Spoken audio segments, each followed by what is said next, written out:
100% మేము ఇది ఓన్ చేసుకుంటున్నాం అధ్యక్ష. మేము బాధ్యత తీసుకుంటున్నాం. ఈరోజు ఇందులో మేము ప్రకటించే ఈరోజు ఇందులో ఏదైతే మేము సమాచారాన్ని ఇచ్చినామో 100% మా ప్రభుత్వ అధికారులు ఇల్లు తిరిగి పూర్తి స్థాయిలో సమాచార సేకరణ చేసి ఆ సమాచారం ఇచ్చేస్తున్నాం అధ్యక్ష.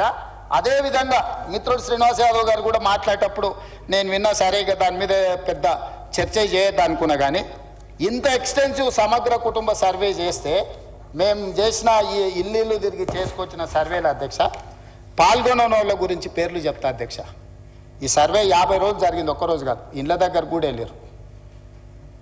కల్వకుంట్ల చంద్రశేఖరరావు గారు ఎమ్మెల్యే గజ్వేల్, కల్వకుంట్ల తారక రామారావు గారు ఎమ్మెల్యే సిరిసిల్ల, తన్నీరు హరీష్ రావు గారు ఎమ్మెల్యే సిద్దిపేట, పద్మారావు గారు MLA Secunderabad, Palla Rajeshwar Reddy MLA Secunderabad, Pochampally Srinivas Reddy MLC మన అదొకటి. అదేవిధంగా అధ్యక్ష, అదేవిధంగా మా మిత్రుడు పాయల్ శంకర్ గారికి కూడా తెలవాలి, శ్రీమతి డికే అరుణ మహబూబ్ నగర్ ఎంపీ. అధ్యక్ష, వీళ్ళందరూ సర్వేలో పాల్గొనకుండా నేను అడిగిన కొంత మిత్రులను, అందులో ఉన్న వాళ్ళని, ఏందా సారు ప్రధాన ప్రతిపక్ష నాయకుడు, లేకపోతే వీళ్ళంతా మంత్రులు చేసారు, ఎందుకు సర్వేలో పాల్గొంటలేరంటే, అన్నా నువ్వు ఇచ్చిన సర్వేలో ఇంతకుముందే చెప్పకనే పెద్దలు శ్రీనివాస్ యాదవ్ గారు చెప్పారు ఒక మాట, మీరు ఇన్ని వివరాలు అడిగితే మా సార్ వాళ్ళు ఎట్లిస్తారని. 5వ పేజీలో ఏముంది అధ్యక్ష, మీ భూమి వివరాలు చెప్పండి అని అడిగినాం అధ్యక్ష. ఒక్క దెబ్బకే చంద్రశేఖరరావు గారు, తారక రామారావు గారు, హరీష్ రావు గారు వీళ్ళందరూ ఎవరు సమాచారమే ఇవ్వలేరు అధ్యక్ష. ఇప్పుడు మేము ఏమడిగినాం అధ్యక్ష, దీంట్లో అందరూ 3,54,138 మంది సర్వేలో పాల్గొంటే ఇక్కడున్న ఎమ్మెల్యేలు, మంత్రులు అందరూ వివరాలు ఇస్తే భూముల వివరాలు అడగంగానే సర్వేలో పాల్గొన్నారా అధ్యక్ష?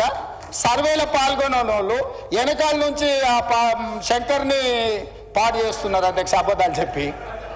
శంకర్ మంచోడు అధ్యక్ష, నాకు తెలుసు పర్సనల్గా, కానీ ఆయనను కూడా ఖరాబ్ చేసి ఇంత ముఖ్యమైన ఇంత ఇంపార్టెంట్ మనం చర్చ చేస్తుంటే ఈ తప్పుడు నివేదికలు తీసుకొచ్చి ఈ లెక్కలు మాట్లాడుతున్నారు అధ్యక్ష. నేను ఒకటే మాట చెప్పదలుచుకున్నా, 1931 కాదు, అంతకంటే ముందు 1941, 51, 61, 71, 81, 91, 2001, 2011 ప్రతి 10 సంవత్సరాలకు జనాభా లెక్కలు చేసింది అధ్యక్ష. 2014లో నరేంద్ర మోడీ గారు ప్రధానమంత్రి అయిన తర్వాత 2021 జనాభాని ఈ రోజు వరకు లెక్కిస్తలేరు అధ్యక్ష. ఎందుకంటే వాళ్ళకి జనాభా లెక్కించడం, బలహీన వర్గాలకు వాళ్ళ హక్కులు ఇవ్వడం భారతీయ జనతా పార్టీకి ఇష్టం లేదు అధ్యక్ష. ఎందుకంటే భారతీయ జనతా పార్టీ నిజంగానే ఈ దేశ ప్రధానమంత్రి నరేంద్ర మోడీ గారు బలహీన వర్గాలకు ఏదైనా సాయం చేయాలి అనుకుంటే 2021 జనాభా లెక్కలు ఈ రోజు వరకు 2025 సంవత్సరం జనవరిలో ఉన్నాం అధ్యక్ష. 21లో లెక్కించాల్సిన జనాభా స్వతంత్రం రాకంటే ముందు, స్వతంత్రం వచ్చినాక 70 సంవత్సరాలు కంటిన్యూస్గా జరిగిన జనాభా లెక్కలు నరేంద్ర మోడీ గారు ప్రధానమంత్రి అయిన తర్వాత ఎందుకు జనాభాను లెక్కించలేదు? ఎందుకు మా మిత్రులు భారతీయ జనతా పార్టీ వాళ్ళు ఈరోజు నరేంద్ర మోడీ గారు జనాభాను లెక్కించలేదు? దీనికి బాధ్యత ఎవరు? నరేంద్ర మోడీ గారిని జనాభాను లెక్కించమని ఎందుకు అడుగుతలేరు? ఆ జనాభాను లెక్కించమని, లెక్కించే జనాభాలో కులగణన కూడా జరగాలి అని ఈరోజు రాహుల్ గాంధీ నేను ప్రధాన ప్రతిపక్ష నాయకుడిగా ప్రధానమంత్రిని డిమాండ్ చేశారు. దానికి సమాధానం లేదు అధ్యక్ష. ఒకటి, వీళ్ళు సమగ్ర కుటుంబ సర్వే అని చెప్పి 10 సంవత్సరాలు చేసుకొని ఒకటే కుటుంబం ఈ డాక్యుమెంట్ దాచిపెట్టుకున్నది అధ్యక్ష త్రిజోరీలా. ఎన్నికలు వచ్చినప్పుడల్లా ఈ కులగణన ఇవన్నీ లెక్కలు పెట్టుకొని దీని ప్రకారం నేను అడుగుతున్న 10 ఏళ్ళు ఇట్లనే అబద్ధాల సంఘం అట్లనే ఇది అఫీషియల్ డాక్యుమెంట్ కాదు. నేను అందుకే చెప్తున్నా ఈ రోజు వరకు అధ్యక్ష ఇంతవరకు ఈ డాక్యుమెంట్ బయట గ్రూపులలో సర్క్యులేట్ చేస్తున్నారు. ఈ డాక్యుమెంట్ ఇంతవరకు వాళ్ళు సర్వే చేసినాం, మేము ఒకటే రోజులు చేసినాం, మేము చాలా పొడిచేసినాం, చింపేసినాం, లేనోడు లేనట్టే ఉన్నోడు ఉండాల్సిందే అని ఆ రోజు ఎంతో హడావిడి చేశారు. తెలంగాణ మొత్తం బంద్ అన్నారు అధ్యక్ష. 7 గంటల నుంచి 7 గంటలు 12 గంటలు చేసినామన్నారు.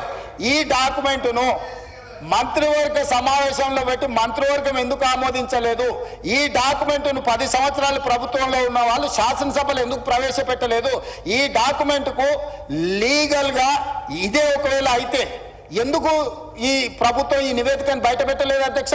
ఒక కుటుంబం ఎందుకు దాచిపెట్టుకున్నది డాక్యుమెంట్ను? అంటే ఒక కుటుంబం కోసం సమగ్ర కుటుంబ సర్వే చేసి ఆ కుటుంబం రాజకీయ ప్రయోజనానికి వాళ్ళు పెట్టుకున్నారు. ప్రజల కోసం మేము చెయ్యాలని ఈరోజు ఇంటింటికి వెళ్ళి ప్రతి 150 కుటుంబాలను గుర్తించి ప్రతి 150 కుటుంబాలకు ఒక ఎన్యూమరేటర్ను పెట్టి రోజుకు 8 నుంచి 10 కుటుంబాలే ఒక్క రోజులో చేయమనలేదు అధ్యక్ష. 50 రోజులు నిరంతర ప్రక్రియ చేసి 50 రోజుల తరువాత 100% పారదర్శకంగా ఈరోజు సామాజిక ఆర్థిక రాజకీయ కులగణన సర్వే చేసి ఈరోజు ఇక్కడ పెడితే వాళ్ళు ఎక్కడో కాకి లెక్కలు తీసుకొచ్చి చెట్ల మీద ఇస్తరాకులు గుట్టినట్టు ఎక్కడెక్కడో వివరాలు తీసుకొచ్చి సభలు పెట్టి ఈ సభను ఎందుకు తప్పుదో పట్టిస్తారు అధ్యక్ష? 2011 జనాభా లెక్కలు తప్ప ఎక్కడ కూడా అధికారిక లెక్కలు లేవు. ఆ తర్వాత 2024లో కాంగ్రెస్ పార్టీ అధికారంలోకి వచ్చిన తర్వాత చేపట్టిన ఈ సర్వే మాత్రమే అధికారిక డాక్యుమెంటు. ఇంత మించి అధికారిక డాక్యుమెంటు లేదు. ఇట్లాంటి లెక్కలు చెప్తే సభను తప్పుదోవ పట్టించడమే, సమాజాన్ని తప్పుదోవ పట్టించడమే. 2011 జనాభా లెక్కల ప్రకారము 3,50,03,674 మంది అధ్యక్ష. 2011 జనాభా లెక్కల ప్రకారం. ఈ రోజు మా ప్రకారము 3,70,00,000 పైచిలకు జనాభా అధ్యక్ష. ఇంకెక్కడ కూడా అధికారికంగా లెక్కలు లేవు. ఎవరైనా చెప్తే ఊహించో లేకపోతే అబద్ధాలు ఎవరైనా చెప్తే అవి మోసుకొచ్చి ఇక్కడ చెప్పడో తప్ప ఏ చర్చకు తావులేదు. అందుకే దయచేసి మా మిత్రులను బలైన వర్గాలను సామాజిక న్యాయం చేయాలని ఒక ఉక్కు సంకల్పంతో రాహుల్ గాంధీ గారి మాట ప్రకారం ఈరోజు కాంగ్రెస్ పార్టీ ఏదైతే ప్రయత్నం చేస్తుందో ఈ ప్రయత్నానికి సహకరించండి. నరేంద్ర మోడీ గారిని 2021లో లెక్కించాల్సిన జనాభా లెక్కలు ఇంతవరకు లెక్కించలేదు. వాళ్ళు అడిగారు, వీళ్ళు లెక్కించరు. మేము అడుగుదామంటే సహకరించరు. ఈ రకమైన ప్రయత్నాలు బలహీన వర్గాల సంక్షేమానికి ఉపయోగం ఉండదు. దయచేసి ఇట్లాంటి అర్థం పర్థం లేని అన్ని కాగితాలు తీసుకొచ్చి సభను తప్పుదో పట్టించొద్దు. ఇప్పుడు ఏదైతే చేస్తున్నామో 100% పారదర్శకంగా ఉంది. మిగతా 16 లక్షల కుటుంబాలు ఏవైతున్నాయో ఆ 16 లక్షల మంది వివరాలలో 3 లక్షల పైచిలకు కుటుంబాలు ఉన్నాయి కదా అధ్యక్ష. 4-5 ఇన్నే ఉన్నారు అధ్యక్ష ఈ సభలో. ఎందుకు వివరాలు అందించలేదు? తెలంగాణ సమాజానికి వాళ్ళు క్షమాపణ చెప్పాలి అధ్యక్ష. ప్రభుత్వం అధికారికంగా సేకరిస్తున్న సమాచారాన్ని ప్రజాప్రతినిధులుగా ఉండి పక్కదారి పట్టించి వివరాలు ఇవ్వకుండా ఈరోజు సభలో ఏదేదో మాట్లాడితే ఎట్లా అధ్యక్ష? దయచేసి సహకరించండి. ఇప్పుడు కూడా నేను కోరుకుంటున్నా హరీష్ రావు గారిని, చంద్రశేఖర్ రావు గారిని, తారక రామారావు గారిని, పద్మారావు గారిని, పోచంపల్లి శ్రీనివాసరెడ్డి గారిని, వీళ్ళందరినీ నేను కోరుకుంటున్నా దయచేసి ఈ సర్వేలో పాల్గొనండి, వివరాలు ఇవ్వండి. ఇవాళ బలహీన వర్గాలకు న్యాయం జరిగే విధంగా మనం చర్యలు చేపడదాము. ఇన్ని సంవత్సరాల ఆలస్యమైనా కనీసం ఇప్పుడైనా వాళ్ళ కోసం పనిచేద్దాము. ఇక 42% రిజర్వేషన్ గురించి మా మిత్రుడు శ్రీనివాస్ యాదవ్ గారు అన్నారు. నేను ఒక మాట సూటిగా వారికి సమాధానం నేను చెప్పదలుచుకున్నాను. చట్టపరంగా 42% రిజర్వేషన్ ఇవ్వాలి అని అంటే రాజ్యాంగ సవరణ జరగాలి. కానీ రాజకీయంగా వినండి రాజకీయంగా ఈ వేదిక మీద నుంచి నేను మాట ఇస్తున్నా. మా పిసిసి అధ్యక్షుడి గారితో నేను మాట తీసుకొని వచ్చిన అధ్యక్ష. మా పిసిసి అధ్యక్షుడు మహేష్ కుమార్ గౌడ్ గారిని నేను అడిగిన, ఒకవేళ చట్టపరంగా 42% ఇవ్వడానికి అవకాశం లేకపోతే పార్టీ పరంగా రేపు జరగబోయే స్థానిక సంస్థలలో కాంగ్రెస్ పార్టీ 42% సీట్లు ఇస్తామని చెప్పినాం అధ్యక్ష.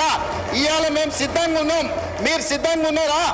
నేను ఇవాళ సూటిగా అడుగుతున్న బీఆర్ఎస్ను, బీజేపీని, మా పార్టీ 42% రేపు జరగబోయే స్థానిక సంస్థల ఎన్నికలలో 42% సీట్లు మా పార్టీ ఇస్తుంది. ఇది మా కమిట్మెంట్. మీ రెండు పార్టీలు నేను సవాలు విసురుతున్నా, మీరు రాండి, ఈ వేదిక మీద నుంచి మాట ఇవ్వండి, 42% ఇద్దాం. చట్టాన్ని సవరించే చట్టంలో ప్రొవిజన్ వచ్చినప్పుడు చట్ట ప్రకారం ఇద్దాం. ఈ రోజు రాజకీయంగా నైతికంగా మనం కట్టుబడి ఉండి 42% బలహీన వర్గాలకు సీట్లు ఇద్దాం. మీకు చిత్తశుద్ధి ఉంటే ముందుకు రాండి అని చెప్పి నేను వారికి సూచన చేస్తున్నా అధ్యక్ష. స్పీకర్ సార్, ముఖ్యమంత్రి గారు లేస్తే ముఖ్యమంత్రి గారు చారిత్రాత్మకమైన పద్ధతుల్లో ప్రత్యేక శాసనసభ సమావేశాలు పెడుతున్నారు అని చెప్పి పొద్దున్నే క్యాబినెట్ బడ్జెట్ సమావేశాలకు చేస్తారు కదా సార్, అట్లా బడ్జెట్ ముందు ఒక క్యాబినెట్ పెట్టి వెంటనే తీసుకొస్తే మేమేమనుకున్నాం సార్ అంటే నిజంగా కూడా ఈ ప్రత్యేక శాసనసభ సమావేశాల్లో 42% రిజర్వేషన్ అమలు చేయడానికి కామారెడ్డి డిక్లరేషన్లో ఇచ్చిన విధంగా ప్రత్యేకమైన బిల్లు ఏమన్నా తెస్తున్నారేమో, ఆ బిల్లు తెచ్చి వెంటనే శాసనసభలో ఆమోదింపజేసి తద్వారా చట్టబద్ధత కల్పిస్తారేమో అని చెప్పి రాష్ట్ర వ్యాప్తంగా బలహీన వర్గాల సోదరులు కామారెడ్డి డిక్లరేషన్ చూసిన వాళ్ళు ఎదురు చూస్తూ ఉంటారు. కానీ ముఖ్యమంత్రి గారు ఏం చేస్తున్నారు సార్, ఇక్కడ లేచి ఓ 4 పేర్లు చదివి, అధ్యక్ష మీ ప్రభుత్వం మీద ప్రజలకు నమ్మకం లేదు. ఎందుకంటే రేవంత్ రెడ్డి గారు మీరే చెప్పినారు, సమగ్ర కుటుంబ సర్వే జరిగినప్పుడు తమరిచ్చిన ఉపన్యాసమే మొత్తం యూట్యూబ్లో ఉంది, అన్ని టీవీలలో ఉంది. ఏమన్నారు సార్ ఆ రోజు? ఆ ముఖ్యమంత్రి చెప్తాడు సరే, ఎవరు పడితే వాళ్ళు వచ్చి మీ ఇంటికి వచ్చి వివరాలు అడిగితే ఇచ్చేస్తారా, అవలగాలు దివానాగాలు ఇచ్చేస్తారా అని మాట్లాడింది రేవంత్ రెడ్డి గారు, మేం కాదు. మీరు చెప్పిన మాటలనే ఎన్యూమరేటర్లకు చూపెట్టి చెప్పినారు, మేము ఇయ్యము మీకు వివరాలు, 57 రకాల వివరాలు అడుగుతున్నారు, ఎట్లిస్తాము మీరే అన్నారు ఆనాడు, ఎవరు పడితే వాళ్ళకి ఇచ్చేస్తామా వివరాలు అని మాట్లాడింది, అదే చూపెట్టి అడిగింది. అధ్యక్ష వాస్తవం ఏంటంటే అధ్యక్ష, సమగ్ర కుటుంబ సర్వే 2014లో జరిగింది. శాంతికుమారి గారు ఉన్నారు, రామకృష్ణారావు గారు ఉన్నారు, సందీప్ కుమార్ సుల్తానియా గారు ఉన్నారు, అప్పుడు ఇదే అధికారుల అధ్యక్ష, అప్పుడెవరు వేరే లేరు. సమగ్ర కుటుంబ survey, I'm saying this on record, I worked as a minister for 9.5 years. Yes, చేసింది మొత్తం ప్రభుత్వ అధికారులే, చేపించింది ప్రభుత్వమే. Yes, it is an official document. అందులో ఖచ్చితంగా మేము ఓపెన్ గా వెబ్సైట్ లోనే పెట్టినాం, అసెంబ్లీలో కాదు, చాటుమాటుకు కాదు, పారదర్శకంగా వెబ్సైట్ పెట్టాం. ఆ వెబ్సైట్ లోంచే పాయల్ శంకర్ గారు తీసుకున్నారు. ఏముంది అధ్యక్ష సమగ్ర, ఒక మాట మీ చేతిలో కూడా అదే ఉంది. ఏముంది అధ్యక్ష అందులో డేటా? తేడా ఏంటంటే కేసీఆర్ గారి ప్రభుత్వానికి కాంగ్రెస్ ప్రభుత్వానికి అధ్యక్ష, సమగ్ర కుటుంబ సర్వేలో పాల్గొన్న కుటుంబాల సంఖ్య 1,03,00,000 కుటుంబాల అధ్యక్ష, 1,03,95,000. మొత్తం పాల్గొన్న ప్రజలు 3,68,00,000. 3,68,00,000 జరిగింది ఒక్క రోజులో, 24 గంటల్లో రాష్ట్ర వ్యాప్తంగా ప్రతి ఇంటిని ఎన్యూమరేట్ చేసి అత్యద్భుతంగా చేసినాం. మేము చేసిన తర్వాత ముఖ్యమంత్రి గారు నిజంగా ఎంత మిస్లీడింగ్ గా మాట్లాడుతున్నారంటే అధ్యక్ష, వారు అంటారు అధ్యక్ష ఇంతకు మించిన టాపిక్ లేదు అధ్యక్ష, వారు అడిగిన ప్రశ్నకు తప్పకుండా మా ప్రభుత్వం గతంలో చేసిన పని గురించి వారు అనుమానాలు తలెత్తే విధంగా ఏదైతే మాట్లాడినారో దాని గురించి చెప్పాలి అధ్యక్ష. వారు అంటారు అధ్యక్ష బీసీల సంఖ్య అందులో ఎంత అని. ఎస్, ఆనాడు బీసీల సంఖ్య సమగ్ర కుటుంబ సర్వే ప్రకారం 1,85,61,856, 51%. 51% బీసీలు ప్లస్ అది కాకుండా ముస్లిం సామాజిక వర్గంలో ఉండే బీసీలను కూడా కలుపుకుంటే 10%. మొత్తం ఆనాడు సమగ్ర కుటుంబ సర్వే ప్రకారం రాష్ట్రంలో బీసీల సంఖ్య 61%. ఈ రోజు రాష్ట్ర వ్యాప్తంగా మేము మాట్లాడడం కాదు అధ్యక్ష, ఇక్కడ మా శ్రీనివాస్ యాదవ్ గారు కరెక్ట్ గా చెప్పినారు. మీ కాంగ్రెస్ పార్టీ ఎమ్మెల్సీ చెప్తున్నాడు బయట, దీన్ని తగలబెట్టండి, ఇంకా గలీజ్గా మాట్లాడింది నా మాట అన్న, తగలబెట్టండి అన్నాడు. దీన్ని తగలబెట్టండి, ఈ నివేదికలు తప్పుల తడక అని కాంగ్రెస్ పార్టీ ఎమ్మెల్సీ చెప్తున్నాడు, మేం కాదు. రాష్ట్ర వ్యాప్తంగా బలహీన వర్గాల సంఘాలు చెప్తున్నాయి. ఏమని చెప్తున్నాయి అధ్యక్ష? సమగ్ర కుటుంబ సర్వేలో 1,85,61,000 ఉన్న బీసీలు ఎట్లా 1,64,00,000 తగ్గినరు, 51% 46% ఎట్లయిందని అడుగుతున్నారు. శంకరన్న కూడా అదే అడిగింది కదా అధ్యక్ష, తప్పేం అడిగిండు? ఇక్కడ శంకరన్న ఒక్కడే అడుగుతలేడు అధ్యక్ష, బయట మీ కాంగ్రెస్ పార్టీ ఎమ్మెల్సీ మాట్లాడుతున్నాడు, మీరిచ్చిన స్టేట్మెంట్ను మీరిచ్చిన నివేదికను తగలబెట్టమని చెప్పిండు అధ్యక్ష, మామూలు కాదు. ఇంకొక మాట అధ్యక్ష, మేము అనుకున్నాం అధ్యక్ష శాసనసభ సమావేశం ప్రత్యేకంగా పెడితే, ఇవాళ ఏం చెప్పినారు మీరు కొత్తగా? మీరు చెప్పింది ఈరోజు చెప్పింది, మొన్న ఉత్తమ్ కుమార్ రెడ్డి బయట ప్రెస్లే చెప్పిండు. ఆయన ఉత్తమ్ కుమార్ రెడ్డి గారు సబ్ కమిటీ చైర్మన్ గా ప్రెస్ మీట్ లో ఇవాళ మీరు చెప్పిన లెక్కలని మొన్ననే చెప్పిండ్రు. ఎందుకు పెట్టిండ్రు మీరు ఇవాళ? మేమేమనుకున్నాం, 42% రిజర్వేషన్ ఇవ్వడానికి చట్టబద్ధత కల్పిస్తూ బిల్లు తెస్తారనుకున్నాం. లేదా మీరు చెప్పినట్టు 56% బీసీలుంటే ఆ 56% బీసీలకు బీసీ సప్లాన్ చేస్తారేమో అనుకున్నాం. ఏమీ లేకుండా ఇలా వచ్చి ఒక స్టేట్మెంట్ ఇక్కడ పెట్టి ఏదో సాధించిన చరిత్ర అంటే అధ్యక్ష 5% బీసీ జనాభా. అధ్యక్ష గౌరవ సభ్యులు 9:30 ఏళ్ళు విన్నారా? ఒక్క నిమిషం, అరే వినగాదనే వినగాదు చెప్పినాక బ్రో, మేము సబ్ కమిటీ చైర్మన్గా ప్రజల ముందు ఉంచినాము. దానికి న్యాయపరంగా శాసనసభలో ప్రజాస్వామిక విలువలుగానే శాసనసభలో ప్రభుత్వం తరఫున పెట్టినాము. మీరు ఇట్లప్పుడన్నా మీరు వెబ్సైట్లో పెట్టిమని చెప్పి మీరు ఊరికేనే మాట్లాడదు. ఎవరికైనా వెబ్సైట్లో అందుబాటులో ఉండే ఆ ప్రభుత్వం మీరు దాని తదుపరి లేకపోతే ప్రభుత్వం ఆనాడు ఉన్న అధికారులు ఇవ్వాలని ఉన్న అధికారులు కదా స్టేట్మెంట్ ఇప్పేది ఎప్పుడైనా ఎస్కేఎస్ సర్వే పబ్లిక్ డొమైన్ లా చట్టబద్ధత కలిగి ఉండేదా దాని గురించి మాట్లాడేటువంటి సందర్భం అవసరం లేదా 2011 జనగణన ఆనాడు బీసీలది లేదు బీసీలకు సంబంధించిన జనగణన చేయాలని అందరి ఆలోచన జరిగింది దానికి సంబంధించి సర్వేలు సహకరించకుండా దీని గురించి మాట్లాడితే దానికి అర్థమే లేదు నేనేమంటున్నా ఎవరైనా ఒకవేళ ఆయా వారి గౌరవ ముఖ్యమంత్రి ఆనాడు అభిప్రాయం చెప్పుంటే మీరు ఇలా కూడా అదే అభిప్రాయంతో ఉన్నారో చెప్పండి ఇలా జరుగుతున్న కార్యక్రమానికి మీరేం మాట్లాడదలుచుకున్నారు బలహీన వర్గాలకు సంబంధించి మీరు ఎస్కేఎస్ సర్వే చేసిన అన్నారు ఏం మార్పులు తెచ్చినారు ఏం స్కీమ్స్ తీసుకొచ్చినారు ఎవరికి బలహీన వర్గాలకు న్యాయం జరిగే కార్యక్రమం చేసుకున్నారు మీరు ఇలా మేము కమిటీ చైర్మన్ ఉత్తమ్ కుమార్ రెడ్డి గారి గురించి బహిరంగంగా ప్రజల ముందు ఇచ్చినాం ఇవాళ సభలో వస్తా ఉన్నాం 42% రిజర్వేషన్ల కొరకు చట్టబద్ధత తీసుకొచ్చి కొట్టాడుదాం బరాబర్ మేము పారిపోతూ ఉండలేం 42% పార్టీ పరంగా అడుగుతా ఉన్నాం ఇక్కడ కూడా న్యాయబద్ధంగా చట్టబద్ధంగా పెట్టాలనే ఆలోచనతోనే ఉన్నాం కదా ఇలా మేము వెనక పోదలేం కదా మార్గదర్శకత రోడ్ మ్యాప్ ఇవ్వని అడుగుతుంటే రాజకీయం చేయడానికి ఉపయోగించుకుంటే వెళ్ళాము ఎట్లీస్ట్ బీసీల ఇష్యూ కట్టినప్పటికీ రాజకీయం పక్కన పెట్టి చారిత్రాత్మకంగా వచ్చినటువంటి సర్వే మార్గదర్శకత్వాన్ని చూపెట్టండి బలహీన వర్గాలకు రోడ్ మ్యాప్ ఇచ్చే విధంగా రాజకీయ పార్టీలు వ్యవహారం చేయాలని ఆకాంక్షిస్తాం అధ్యక్ష ఆయిల్ శంకర్ గారు